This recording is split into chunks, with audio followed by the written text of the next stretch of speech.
All right, guys, so we are on dumbbell workout number 2. Again, if you don't have a dumbbell, you can use a kettlebell, you can use other pieces of equipment to get this workout done, including just loading a backpack up with some heavy objects like rocks or books or something. Just be careful you don't hit yourself in the head. By the way, I hope you guys are liking these videos.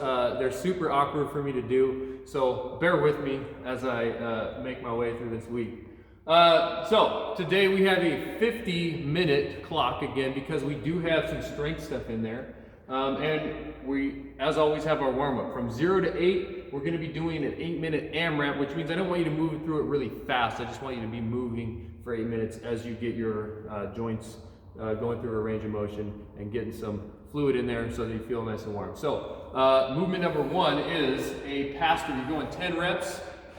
Some of you guys may have already done this week, but like I said before, we want to keep the elbows straight going over and coming back from the back to the front. All right, so if you do need to move your hands wide, that's fine to do. I'd rather you keep your elbows straight than have your hands close together. All right, so 10 reps there. Following that, we have some prone snow angels. So you're going to be laying face down on the mat, trying to relax your head, and you're going to start with your thumbs together behind your back. And you're going to keep your arms off the ground as high as you can and bring your hands together, thumbs touching overhead. And I want you to just go nice and slow through this for a total of 10 reps. Again, this is just to get the back of the shoulders nice and warm for the rest of the workout. Next exercise in your warm-up is going to be our rocking adductor stretch. So again, we want the one knee down on the ground with the other leg straight out to the side, hands on the ground. She's going to rock her hips down to the ground and then set her hips back onto her heel. And we're just trying to get the inside of that straight leg nice and stretched out, as well as the ball and socket joint moving around there so that you feel like you have good range of motion when we do the curtsy squats later on. All right, so we're going 5 each side there. Following that is going to be our hamstring floss. So the hamstring floss, you're just going to have one foot in between your hands, and you're in kind of a lunge position here. You're going to straighten both your front and your back leg out. Hold it for just a second, and then you're dropping back down to that lunge position. You should feel a nice stretch in this front leg hamstring right behind your knee for this. So again, 5 here on each side. Following that, we have our toe touch squat with alternating reach. So what I want you to do for this, you're going to bend down and touch your toes like you're stretching your hamstrings out. You're going to pull your butt down into a squat, keeping your knees out. You can use your elbows if you want.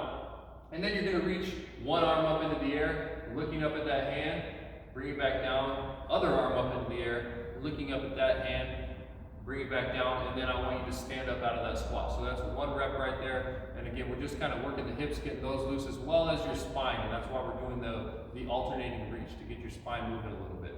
All right, so we're going 8 minutes. You're just going to run through that nice and slow, nice and easy. After that, we have a little bit of a break from 8 to 12 minutes. And I did put a little bit longer of a break in here so that you can test out some of these movements that you're going to be doing, like the curtsy squat or whatever you want to do for your opponent.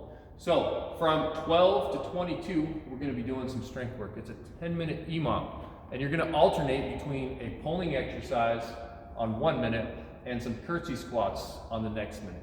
So let's go over this pulling movement. All right, it's very vague, and you're going to be doing 5 to 10 reps, kind of depending on what it is that you're doing.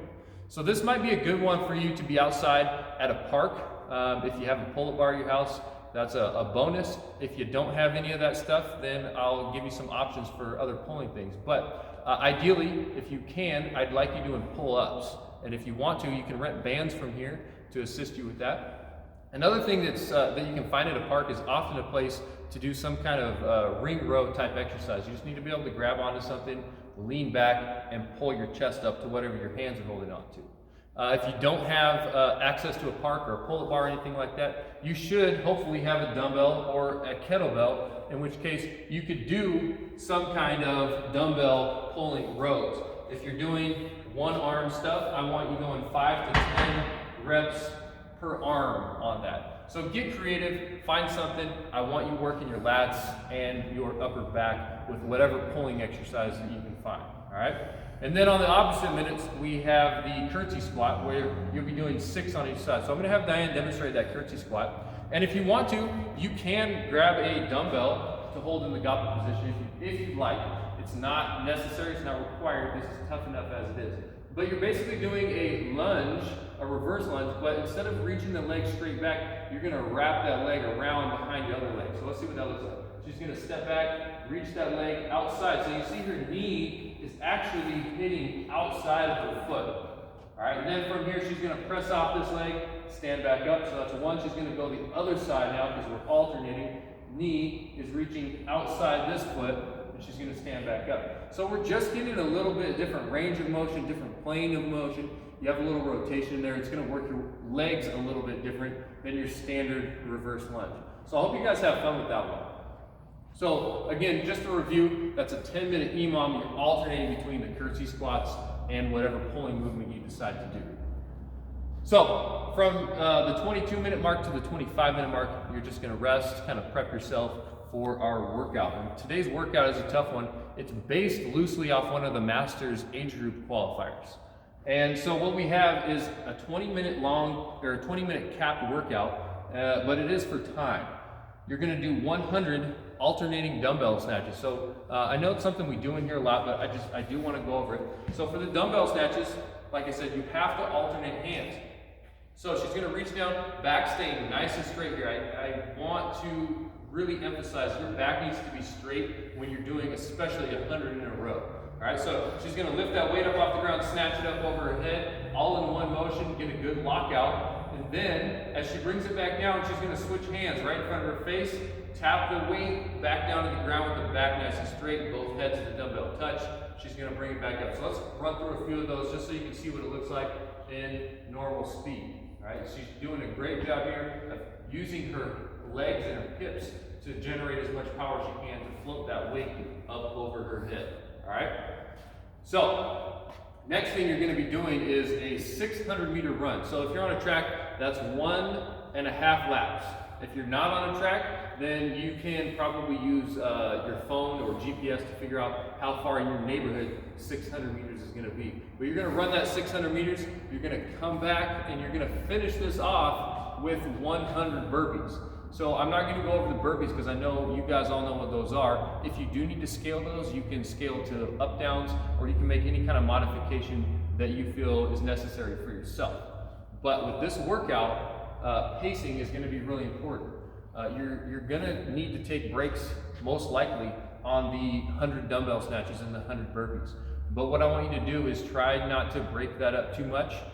So maybe every 10 or every 15 versus stopping every 5. You want to keep moving as much as you can. And when you do rest, you want to minimize the amount of time that you're resting.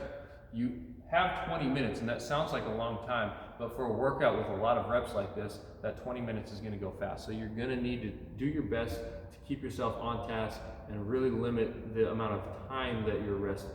All right, so once again, WOD will be open for you to log your scores on this workout. Once you're done, I do want you to spend your 5 minutes stretching. You're probably going to want to stretch your hamstrings and your glutes, so the pigeon stretch and some hamstring stretches. So I look forward to seeing everybody's scores on this one. Hope you guys have fun.